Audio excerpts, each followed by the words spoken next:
नमस्कार साथियों, mathematics memory में आप सभी का बहुत स्वागत है। मैं हूं आपका दोस्त अतुल जायसवाल और एक नए सेशन के साथ, एक नए सवालों के समूह के साथ आप सबके बीच उपस्थित हुआ हूं। तो आइए शुरुआत करते हैं आज के अपने सेशन की और लेते हैं आज का अपना पहला सवाल। एक चुनाव में केवल 2 उम्मीदवार थे। उम्मीदवार जिसे 43% वोट मतलब मत प्राप्त हुए, वह दूसरे उम्मीदवार द्वारा 420 मतों से पराजित हो गया। मतदान में कितने मत डाले गए? ठीक है, एक चुनाव हुआ जिसमें 2 उम्मीदवार उतरे थे केवल। हम इन उम्मीदवारों को नाम देते हैं ए और बी।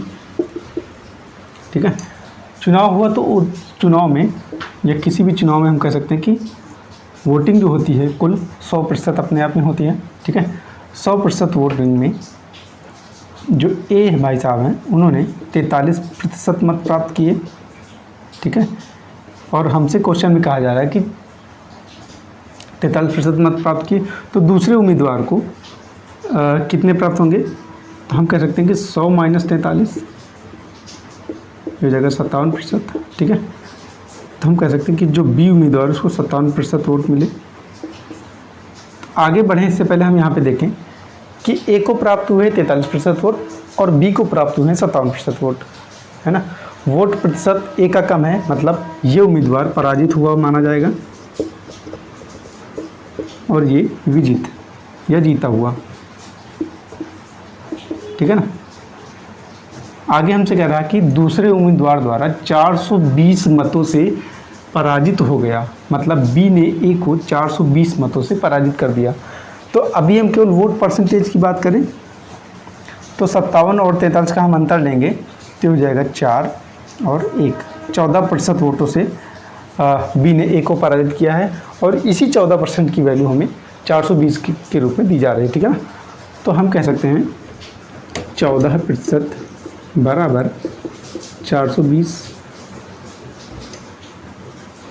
तो हमसे कुल मतदान में कितने मत डाले गए, मतलब हमसे 100% की गणना के लिए कहा जा रहा है, तो हमको 100% निकालना पड़ेगा। यहाँ से 420 ये 14% आ जाएगा बटे में, 14% गुणे 100% कट जाएगा, ये आ जाएगा 100% बराबर 14 से भी काट देते इसको, 14 × 3 = 42, यानी कि 30 और गुणे 100, 30 गुणे 100 बराबर 3000 वोट। यह हम मत कह सकते हैं कि 3000 कुल मिलाकर के मत पड़े। ऑप्शन नंबर जो डी है वो हमारा सही हो जाएगा। तो इस चुनाव में जिसमें 2 उम्मीदवार थे, कुल मतों की जो संख्या है वो 3000 है। ठीक है, बढ़ते हैं आगे, लेते हैं अपना अगला सवाल। अगला सवाल हमारा है ए की आमदनी का 35% बी की आमदनी के 25% के बराबर है।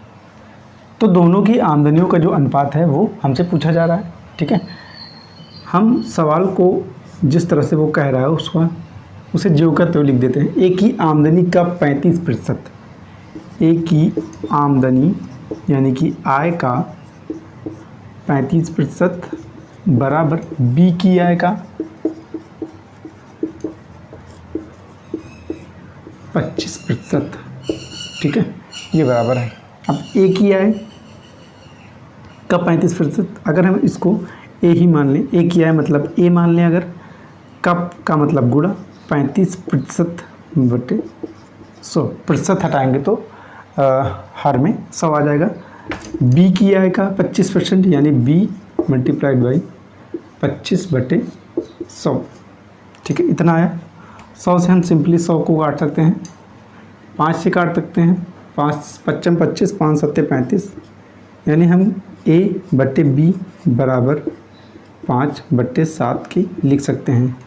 और इसको हम अनुपात के फॉर्म में भी लिख सकते हैं कि a अनुपात b बराबर 5/7। ठीक है ना, तो जो हमारा आंसर है वो 5/7 के अनुपात के बराबर हो जाएगा। ऑप्शन नंबर जो बी है वो हमारा करेक्ट हो जाएगा। जो अभीष्ट अनुपात है ए और बी के बीच का वो 5 और 7 के अनुपात में हो जाएगा। ठीक है, बढ़ते हैं आगे। अगला सवाल हमारा है 80 रुपये अंकित मूल्य के छाते को 68 रुपये में बेचा गया, तो छूट की दर कितनी है। ठीक है, यहाँ पे हमें एक वस्तु है जिसका अंकित मूल्य और विक्रय मूल्य दिया जा रहा है। ठीक है, अंकित मूल्य दिया जा रहा है 80 रुपये, लेकिन उसे बेचा गया 68 रुपये में, मतलब कि 68 रुपये उसका बिक्री मूल्य हो जाएगा। और अब यहाँ से हम छूट निकाल सकते हैं।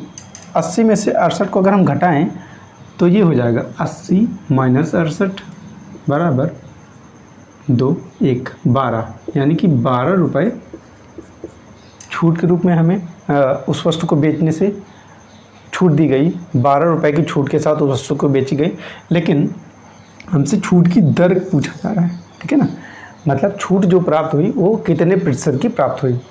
अब आप ये बात सदैव याद रखें कि छूट जो है वो सदैव अंकित मूल्य या विक्रय मूल्य पर ज्ञात की जाती है। ठीक है ना, अगर विक्रय मूल्य पर छूट दी जा रही हो, अंकित मूल्य का वहाँ पे कोई जिक्र ना हो, तो हम कह सकते हैं कि विक्रय मूल्य पर हम उसकी गणना कर लेंगे।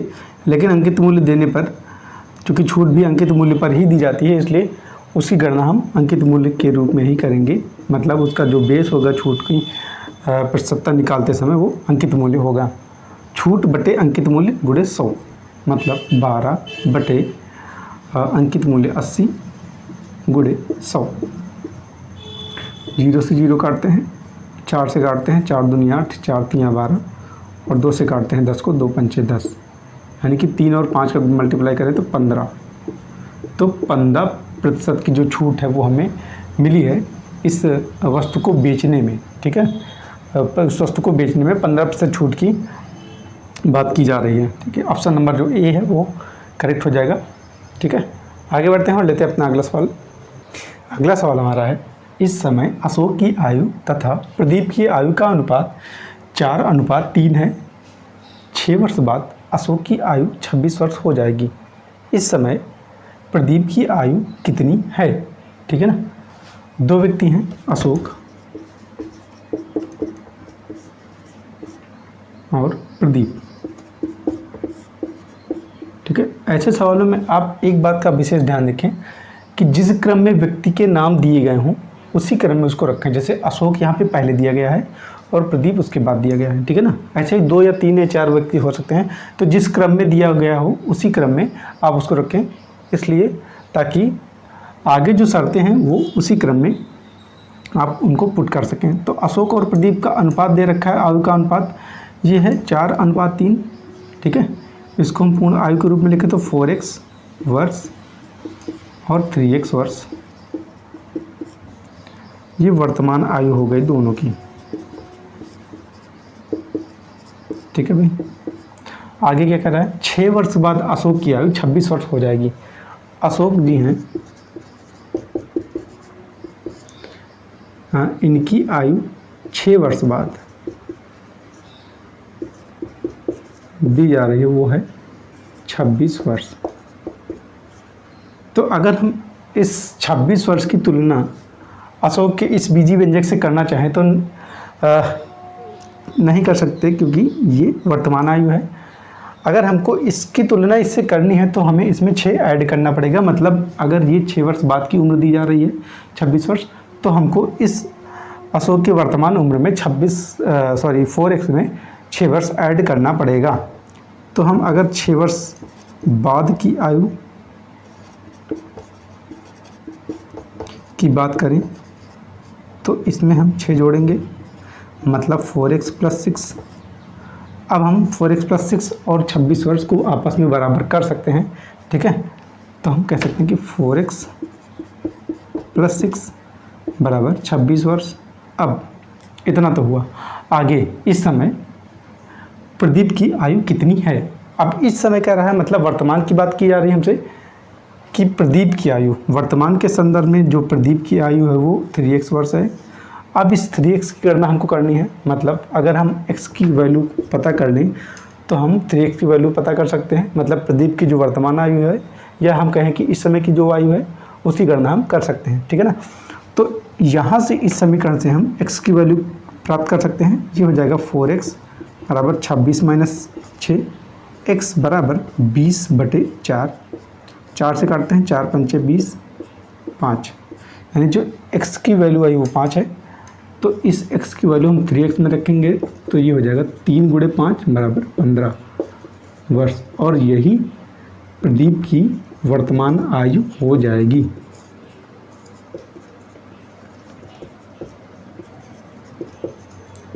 और ये हमारा आंसर हो जाएगा। ऑप्शन नंबर जो बी है वो हमारा करेक्ट हो जाएगा। प्रदीप की आयु 15 वर्ष हमको प्राप्त हो जाएगी।